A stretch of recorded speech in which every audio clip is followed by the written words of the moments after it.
UAM 뉴스 브리핑입니다.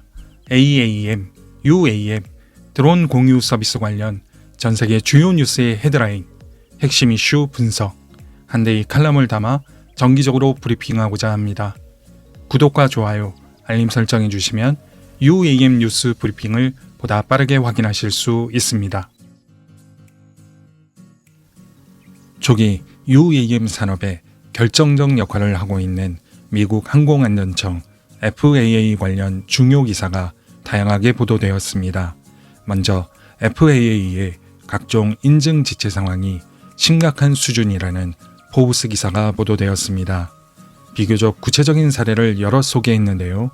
향후 배달 드론 및 eVTOL 인증 신청이 더욱 늘어날 전망인데 내부 검사관의 처우 개선 이슈 등으로 인해 FAA의 인증 지체 상황이 누적되고 있다는 지적을 담고 있었습니다. 기사 원문 주소를 영상 설명란에 기록해 두었습니다. 고장난 FAA라는 표현이 자극적이네요. 미국 항공안전청 FAA가 UAM 운영 개념 버전 2.0을 발표했습니다. 2020년 발행한 운영 개념서의 업데이트 버전인데요. 조기, 중기, 성숙기 등 각 단계별 UAM 항공기의 자동화 수준, 조종사 탑승 여부, 규제 변화 등을 기록하고 있습니다. 앞서 FAA의 인증 지연 상황을 지적한 포브스 기사를 소개했는데요. 그럼에도 불구하고 UAM 상용 서비스를 향해 FAA가 긍정적인 중요한 발걸음을 내딛었습니다. 제가 오늘 이 자리에 서 있는 이유는 드론 및 AAM이 우리가 생각했던 것보다 훨씬 현실에 가까워졌기 때문입니다. 다만 온전히 실현되기 위해서는 아직 많은 작업이 선행되어야 합니다. 덴버에서 개최된 한 전시회에서 미국 항공안전청 FAA 청장 빌리 날런의 기조연설이 있었습니다. 드론 관련 서비스 및 UAM, AAM 상용 서비스 관련 중요 언급이 있었습니다. 구분해서 요약해보면 먼저 드론 관련 서비스를 위한 핵심 이슈, 비가시권 비행에 관한 언급이 있었습니다. 개인적으로는 아쉬웠는데요. 기대했던 비가시권 비행의 규칙 제정 기한조차 제시하지 않았습니다. 당분간 명확한 규칙 제정 없이 지금처럼 임시 면제를 통해 부분적으로 허용하는 방식을 지속할 것으로 전망됩니다. 반면 AAM 관련 언급은 무척 인상적이었는데요. 그의 발언을 종합해보면 늦어도 28년 LA 올림픽 개최 전까지는 미국에서 상용 서비스가 시작될 것으로 해석됩니다. 특히 이런 말을 했다고 하는데요. 위역해보면 델타 항공과 파트너십을 맺고 있는 조비, 유나이트 항공과 파트너십을 맺고 있는 아처, 이 두 개의 eVTOL 제조사에 대한 인증 절차를 밟고 있습니다. 안전이 보장된다면 24년에 첫 번째 eVTOL 가망 인증서를 발급할 수 있을 것으로 기대합니다. 2024년 가망 인증, 조비, 아처, 구체적인 표현을 했네요. 사실 이날 연설한 FAA 청장 빌리 날런은 곧 교체 예정입니다. 후임자 행보에 따라 변화 가능성이 남아 있는데요.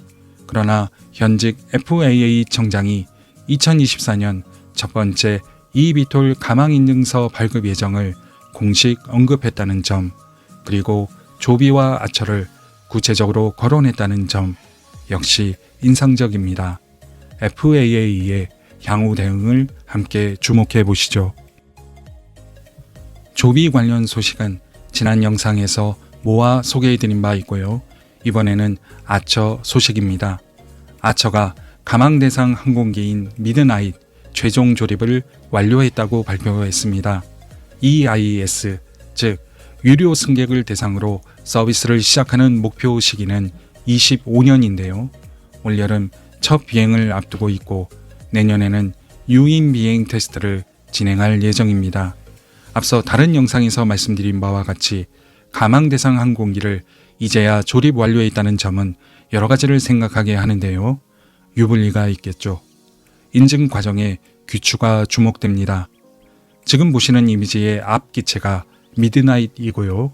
뒷기체는 미드나잇 이전에 공개했었던 메이커입니다. 이어서 UAM 뉴스 글로벌 헤드라인입니다. FAA, 아처는 물론 위스크, 닐리움, 이브, 슈퍼널 등 주요 기업의 뉴스 헤드라인을 정리했고요. 보시는 내용과 원문 주소를 영상 설명란에 기록해 두었습니다.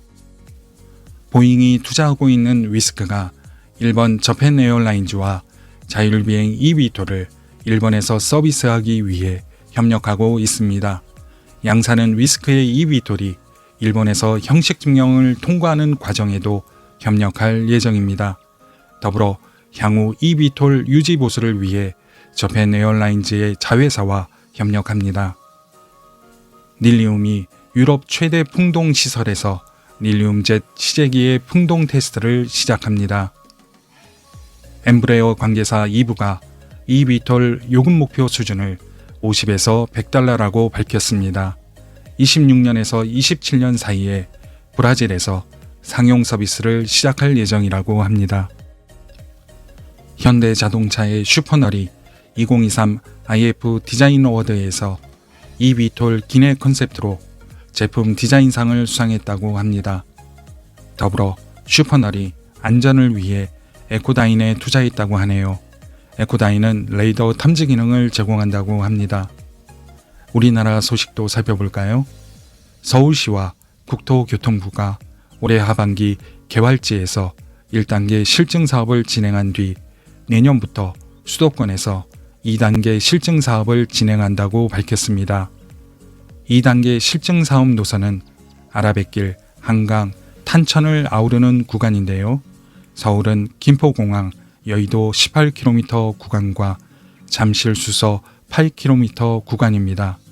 경기도는 킨텍스, 김포공항 14km, 인천은 드론 시험 인증센터, 계양 신도시 14km 구간이 선정되었습니다.